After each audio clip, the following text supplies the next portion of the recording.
ازيك سما؟ الحمد لله كله عامل تمام. ايه؟ النهارده جاهزين نتكلم في حاجات مهمة. اهم حاجة النهاردة نتكلم فيها عصبية الاهل على المراهق. امم ليه الاهل عصبيين على المراهق؟ لما يعرفوا السبب هيختفي العرض ده. بينفسوا عن غضبهم مثلا. اكيد. بس طبعا اكيد ليه تأثير سلبي جدا على المراهق وهم مش شايفين ان دارين. هم شايفين ان المراهق اضعف منهم. شايفين ان هو تحتهم ما يقدرش ياخد حقه. بيربوه زي ما هم اتربوا. مثلا ان هم تعسة في الحياة الزوجية، فبيحملوا الابناء الضريبة دي. ممكن لو الأم إن عندها اضطرابات حيض، هرموناتها مش مظبوطة فبتنفس ده في ابنها. امم فلو عرفوا الأضرار اللي بتترتب على العصبية أكيد هيغيروا في المايند سيت بتاعهم. بتغير في بنية المخ، بتعمل ارتفاع وإفراز كبير جدا في الكورتيزول. بتعمل عارف الناس اللي عندها تهتها تمام. ممكن اتضرب مرة، في آباء بيضربوا بعنف شديد، بيعصبوا بعنف شديد، فبيحصل لهم تأتأة، تلعثم، اكتئاب، قلق، خوف. بتبقى ثقتهم بنفسهم متدنية جدا جدا جدا. ما بيبقوش تحصيلهم الدراسي أحسن حاجة، بيبقى تحصيلهم الدراسي متدني، لأن هم مكبوتين خايفين، دايما قلقانين. الأهل بيعملوا عليهم ضغوطات لو تحصيلهم الدراسي متدني فبيتدنى أكتر. تبول لا إرادي. التبول اللا إرادي ده منتشر جدا جدا بين الأطفال من بعد سن 5 سنين. هم ليه عندهم تبول لا إرادي؟ في سبب عضوي وسبب نفسي. اكيد. فممكن بنسبة كبيرة يبقى السبب نفسي بما إن الأهل عصبيين. العصبية دي حاجة مرعبة. المخ لما بيسمع الصوت العالي بيبقى في حالة نفور، اللي هو في خطر جاي. تخيل بقى إن الخطر ده جاي من مصدر الأمان اللي هم ماما وبابا. هم اللي المفروض يحسسوني بالأمان وبالدفى، الاحتواء، السند. إن أنا لو عملت حاجة غلط هيقوموا سلوكي، إن أنا لو غلط هينصحوني، هيوجهوني. مفيش مشكلة ملهاش حل. أي مشكلة ليها حل. لازم الولد يبقى عارف إن أنا مع بابا وماما في أمان، هنحل المشكلة مع بعض. مش هروح وأنا مخبي، ولو عرفوا بالصدفة هيعملوا قنبلة. فكده مش هيبقى فيه، مفيش احتواء، مفيش أمان، مفيش طبطبة، مفيش حنية. كل أسرة مشتتة، هم عايشين تحت سقف بيت واحد بس هم مشتتين. طبعا. تخيل إن ده بس من العصبية، من الصوت العالي. مفيش تفاهم، مفيش لغة حوار. انت عارفة ان العصبية حتى بتأثر عليهم من اثناء فترة الحمل. اه طبعا الام طبعا. الحامل عن طريق العصبية وافراز هرمونات التوتر. الكورتيزول بيعلى جدا جدا جدا، فبيتفرز في الدم بنسبة كبيرة، فبيأثر على الجنين. فتقول لك الولد عنيد. ليه عنيد؟ يعتبر عصبي. وكمان شرب القهوة، لما الأم تشرب قهوة كتير فده بيأثر عليها في فترة الحمل. طبعا. حاجات بسيطة جدا جدا يعني. انت معصبة عليه ليه؟ عشان كسر الكوباية. لما يكسر الكوباية أول حاجة تقوليها له أنت بخير؟ أنت كويس؟ في حاجة حصلت لك؟ تطمني عليه هو. وبعد كده انت وهو هتلموا الكوباية، عشان يعرف لما يغلط هيتحمل نتيجة أغلاطه. لما يغلط هيصلح أغلاطه. لما يغلط يتعلم من غلطه وما يكررهوش مرة تانية، لأن هما بيتعلموا الحياة. تخيل مثلا لو انت شغال في شركة وبقالك 10 سنين وجي موظف جديد. الموظف الجديد ده احنا مش هنسيب له السايب في السايب، بس هنوجهه لغاية ما يبقى معانا على نفس التراك. ده بالظبط اللي بيحصل. ابن المراهق لسه بينتقل من مرحلة لمرحلة، فأنا بدل ما اديله افعل ولا تفعل، لا أنا بوجهه، بعلمه، بحتويه، بقرب منه. ده هيفرق جدا. احنا مشكلتنا ان احنا مسرعين في العقاب ومبطئين في التعليم. مش بنعلمهم، احنا على طول بنعاقب مع ان ما اديتناش الاساسيات الاولى في التعليم. ما هو لازم العقاب أصلا يبقى عارف أنا ليه هتعاقب. العقاب لازم يبقى متفق عليه. احنا متفقين ان انت لو عملت كده هيحصل كده. ومش من أول مرة. يعني ممكن هو يعمل حاجة، غلط في حاجة، هنعاقبه من أول مرة؟ لأ، مش هنعاقبه من أول مرة، هنفهمه إن ده غلط، بنسامح وبنفوت. ده غلط، ولو عملته مرة تانية العواقب بتاعته هتكون كده. فهو اتعلم إن أنا لو غلطت المرة دي، المرة الجاية هيكون في عواقب.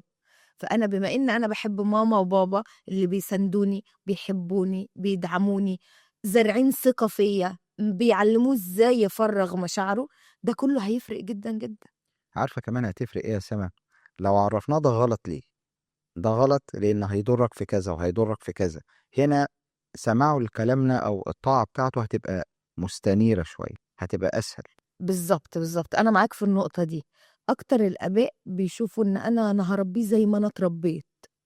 هو أنا أنتوا شايفيني أنا سيء؟ أنا مش سيء. لا، أنت سيء، أنت مش متزن، أنت مش سعيد، أنت بتشوف المشكلة الصغيرة وتعملها قنبلة.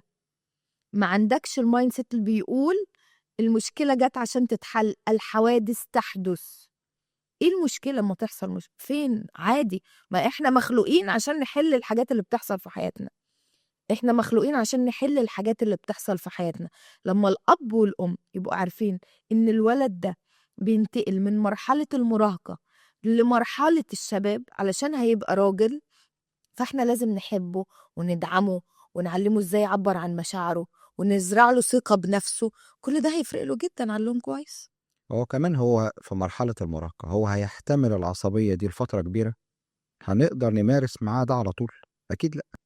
اوكي، انا النهارده عصبت عليه، بكره عصبت عليه اكتر، بكره صرخت، بعته صوت، الليفل هيعلى، هضربه، هيعند، هضربه اكتر.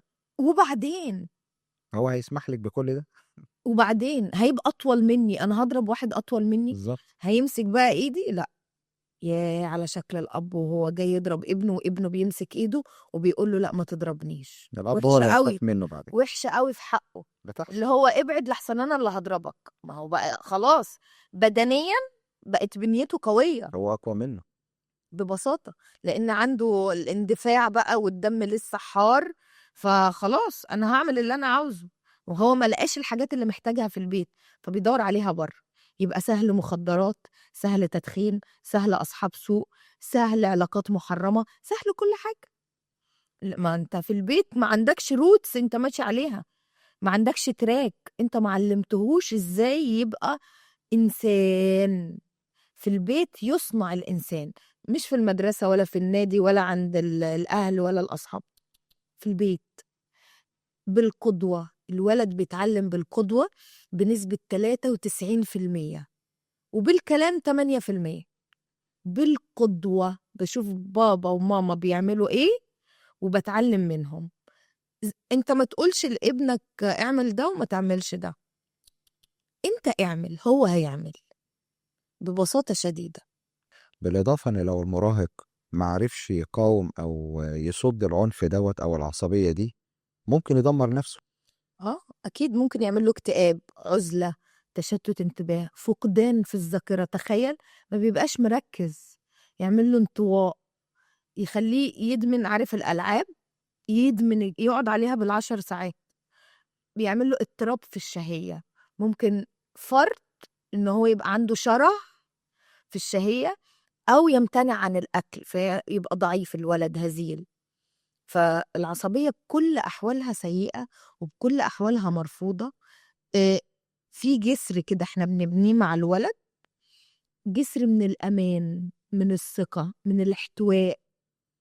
دايما لازم يبقى عارف إن هنا منطقة الأمان بتاعتي، مش الزعيق ولا العصبية. الهدوء والرحمة والإنسانية هي اللي هتكسبي بيها ابنك وهيكسب بيها.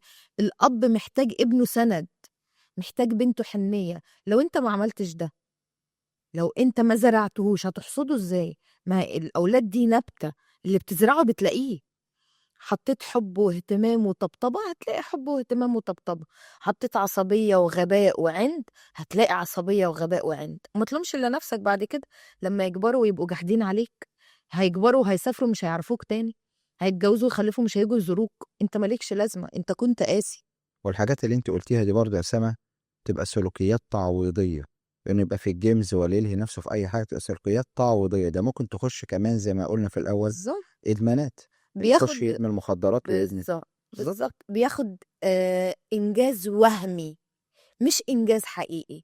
انجاز وهمي من الجيمز. انا هنا انا الليدر في اللعبه دي، انا باخد كذا في بوكس، انا بعمل كذا، انا بعمل كذا.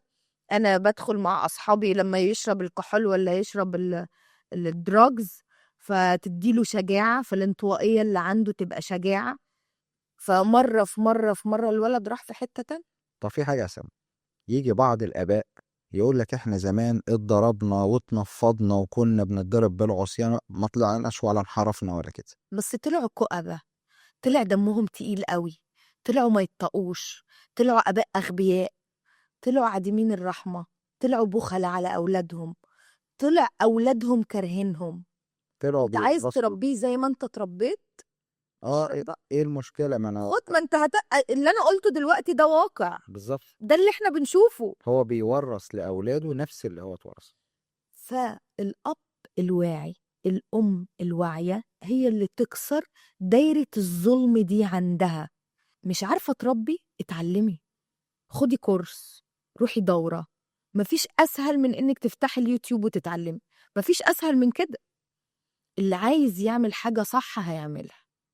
أنا مع المراهق قلبا وقالبا، لأن ده إنسان، والأهل هم المسؤولين في صناعة الإنسان ده.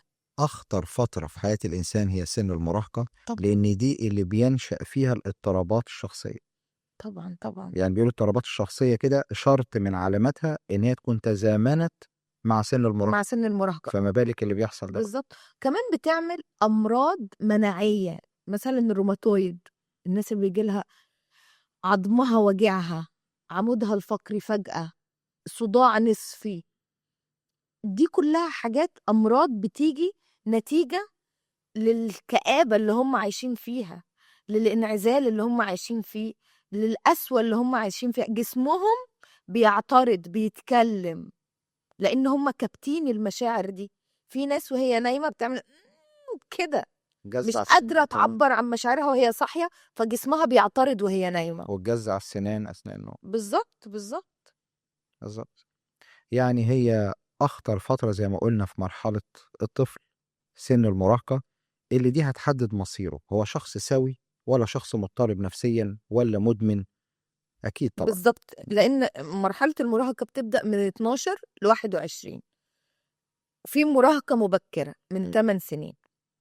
احنا عاوزين الولد في المرحلة دي يحس ان هو كل حاجة، ان هو محور البيت، ان هو المدلل، ان هو اللي يعني مش مدلل بمعنى الإفراط، لا، بمعنى محبوب، المحبوب. جدا محبوب وبيتسمع له، وبنتفهم، وبنعمل له أنشطة رياضية، وبنطلعه سفر معانا، مش احنا بنسافر وبنسيبه هو مع الناني. أنشطة كتيرة، هو منخرط معايا، أنا بسمعه، وبدخل وبدخل من مدخل محبوباته. بيحب الكرة أدخله من الكرة، بيحب السباحة أدخله من السباحة، بيحب سويمنج ندخله اللي هو بيحبه، ندخله منه. هو بيحب إيه؟ بيحب يقرأ، نجيب كتب ونقعد نقرأ مع بعض. بيحب يسافر، نسافر مع بعض. ندخله من محبوباته، للولد أو للبنت. والبنت طبعا بتبقى سنسيتيف أكتر وجميلة أكتر. أنا بحب البنات جدا جدا الحقيقة، حنونين أكتر. ولما بتزرع بجد الزرعة في البنت، حنية وطبطبة ورحمة، بتلاقي يعني بتلاقي حاجة انت مفتقدها، مش هتلاقيها عند حد غيرها. هتلاقي حب وحنية غير مشروطين، لان البنات سنسيتيف اكتر، بيعبروا اكتر غير الاولاد ما بيعبروش قوي، غير لو انت بجد انتبهت واهتميت ان انت تعلمهم يعبروا عن مشاعرهم. طيب دلوقتي ممكن يجي سؤال، أنا كأم أو كأب، هم. لو أنا شخصية عصبية ومبوظ الدنيا مع عيالي، أبدأ منين عشان أشتغل على نفسي؟ ابدا ان انا اخد قرار. العصبية قرار، انك تقرر ما تبقاش انسان عصبي قرار. انا مقررة ان انا مش هخلي اي حاجة تنرفزني. ليه؟ لان كل مشكلة ليها حل، مفيش مشكلة ملهاش حل. فايه اللي حصل؟ ايه اكتر حاجة ممكن تحصل؟ مشكلة. ما تحصل، مم. مفيش مشكله ملهاش حل. انما ان انا اعصب مفيش مشكله بتتحل بالعصبيه. ان انا ما اعصبش قرار، اخد القرار. وممكن حد يساعدني، ممكن ألجأ لحد يساعد. ممكن الجا لاخصائي، الجا لاستشاري، الجا لدكتور، ادخل اتعلم، اخد كورس. الرسول صلى الله عليه وسلم قال انما الحلم بالتحلم. يعني انت عايز تبقى حليم كده، صبور، اتعلم الصبر. فالصبر قرار. العصبيه مش هتنفع خالص. طب هي ليه ما بتتعاملش مع اخواتها بعصبيه؟ ليه ما بتتعاملش مع مامتها بعصبيه؟ ليه الاب ده ما بيتعاملش مع والده بعصبيه وبيزعق له؟ عشان عارف ان ابنه اضعف منه، مش هيقدر يعصب عليه، مش هيقدر ياخد حق. طب ما انت قادر تمسك نفسك مع التانيين، امسك نفسك بقى مع ابنك. يعني من باب اولى ان الزرعه اللي انت بتزرعها دي عشان تسندك لما تكبر، تبقى رحيم بيها، حنون عليها، تحتويها، عشان لما تكبر تاخد الثمره. احنا للأسف في موضوع العصبية والعنف ده احنا بنراهن على القوة البدنية فقط، في ظل ان أولادنا المراهقين كلها كام سنة وهيبقوا أقوى مننا، وهيبقى الوضع صعب جدا يعني. وفي اباء بيعملوا حاجه وحشه قوي يا ميلاد، مم. بيعصبوا على اولادهم في الشارع جرسوا. قدام الناس. بيعصبوا على أولادهم في الشارع قدام الناس. بيعصبوا على أولادهم لو متجمعين قعدة عائلية. لو في بيتهم وعندهم ضيوف ممكن يقوم يضرب ابنه عشان يرضي الضيوف. لا طبعا مرفوض. ده ده مش منطق. كسر نفسي. كسر نفسي وإهانة وإذلال، والولد بيحس إن هو ولا حاجة، وقدام الناس بتعامله معاملة سيئة. ما هو والده هو اللي كسره، مم. والدته هي اللي كسرته. فهو منين يبقى نفسيا هش نفسيا؟ طب ازاي أكسب ابني وابني علاقة جديدة معاه بدون عصبية؟ بدون عصبية. هو أول حاجة مش هيصدق إن أنا بطلت عصبية. مم. إيه ده، هي بجد بطلت عصبية؟ إيه ده، هو بجد بطل عصبية؟ مش هيصدق. فلما أنا أبطل عصبية يوم واتنين وتلاتة وأربعة وعشرة، في حاجة غلط. هيبدأ هو بقى يعمل إيه يا ميلاد؟ هيبدأ ينفس هو عن عصبيته. مم. مش هي كانت عصبية عليا بقالها، الولد عنده مثلا 14 15 سنة، هي عصبية عليا بقالها 15 سنة وأنا ما بنفسش عن غضبي. بدأت بقالها شهر ماشية مظبوط جدا، أنفس أنا بقى، أعصب عليها، أزعق عليها، أعمل حاجات من اللي كانت بتقولي لأ. ما أنا لازم أنتقم. مم. ما هو دماغه مش ستيبل، مش هيقول معلش أسامحها. غلطت فيا، طب أعصب عليها، أشوف رد فعلها. هي بجد مش هتعصب، فبيجرب بقى، بيجرب مرة واتنين وتلاتة وفي مواقف، ويحاول يستفزها وهي لسه على نفس الوتيرة. هيبدأ يطمن، هيبدأ يقول ايه ده، دي بجد اتغيرت. يبدأ بقى من هنا يبدأوا العلاقة ستيب باي ستيب، بناء علاقة جديدة بقى. بناء علاقة جديدة. بس لازم هو يصدق ان دي علاقة حقيقية، ان هي ما بتمثلش، ان هي مش مثلا عندها ديبريشن فساكتة، ان هي مش مثلا حصل لها وفاة والدتها ولا والدها فمصدومة وساكتة وقاعدة مؤدبة. لا، هي خدت قرار ان هي تبقى خلاص مش هعصب تاني. بس لازم ندرك ان اللي اتكسر على مدار 15 16 سنة مش هيتصلح في اسابيع او اشهر، محتاج وقت، صح؟ محتاج اول حاجة نبدأ بيها من 20 يوم لشهر. اي سلوك انت محتاج تكتسبه من 20 يوم لشهر تقدر تكتسب اي سلوك انت محتاجه في حياتك. فشهر مدة كبيرة ان انا افضل كل يوم هادية ورايقة وبتعامل برحمة وبعامله بأدب. انا مش عارفة ليه الاباء والامهات ما بيعاملوش اولادهم بأدب. في اباء وامهات كتير جدا بيعاملوا اولادهم بدون ادب. ليه؟ ده اكتر حد انا عايشة معاه، ده انا عايشة معاه ليل ونهار، احنا عايشين مع بعض طول العمر. ليه بعامله بقلة أدب؟ ليه بعلي صوتي عليه؟ ليه بشتمه؟ ليه بضربه؟ ليه؟ اعتقد بسبب غياب المفهوم الصحيح عن الابوة. يعني ايه اب؟ يعني ايه ام؟ فهم ما عندهمش الروتس الأساسية، أنا خلفت ليه أصلا؟ بالظبط. فلازم يعرفوا هم خلفوا ليه، وبما ان هم الحمد لله خلفوا واولادهم كبروا وبقوا مراهقين وهم اباء وامهات غير اسوياء، يعدلوا بقى، يعدلوا، عشان كفايه اللي طالع والله العظيم ناس مأذيه جدا، هو الناس بتعيط. هو الشخصيات اللي هي الانتي سوشيال ضد المجتمع وبيخشوا سجون ومجرمين، دول نتاج ايه؟ نتاج أسوأ، بالظبط. نتاج أسوأ. فالموضوع محتاج حكمة كده وعقل ورزانة و... وإن الواحد يواجه نفسه بالحقيقة. أنا أم عصبية ومحتاجة أغير نفسي، أنا أب عصبي ومحتاجة أغير نفسي، وقفة حق، وقفة صدق مع النفس، وإن أنا أقول أنا عصبي، واي نوت، أغير ده، أنا غلطت. اعتقد دي نقطة محورية، لان في كتير لما بنواجههم بالمشكلة دي بنقول له انت عندك عصبية شوية او حضرتك عصبية شوية، ما في قمة الانزعاج بقى والإنكار. مش الإنكار اللي هو معناه الكذب، لا الإنكار، لا أنت ما تجيبش الغلط عليا، أنت جاي في نقطة أنا ما عنديش استعداد إن أبذل مجهود فيها. متكبر، بيتكبر. طب ده لو مديره جه قال له انت غلطت وهو فعلا غلط، هيتكبر على مديره؟ مقدرش. هيقول لمديره لا انا ما غلطتش؟ هيتكلم اصلا ويدي بينج بونج مع مديره زي ما بيعمل مع ابنه؟ مش هيعمل كده. وعارفة لو فكر يعمل كده هتلاقيه غير مستقر في عمله، كل يوم بيتنقل من شغل لشغل. فهو غير منجز، فهو غير سوي، فمحتاج يتغير. هي دي البوينت الرئيسية، إن أنا أكون صريح مع نفسي وأقول أنا عندي مشكلة ومحتاج أغير المشكلة، أنا عندي ديفو في شخصيتي ومحتاج أغيره، أنا عندي مشكلة مع ابني ومحتاج أصلح المشكلة دي عشان ما يطلعش ابني غير سوي. يعني الموضوع محتاج وقفة صادقة مع النفس.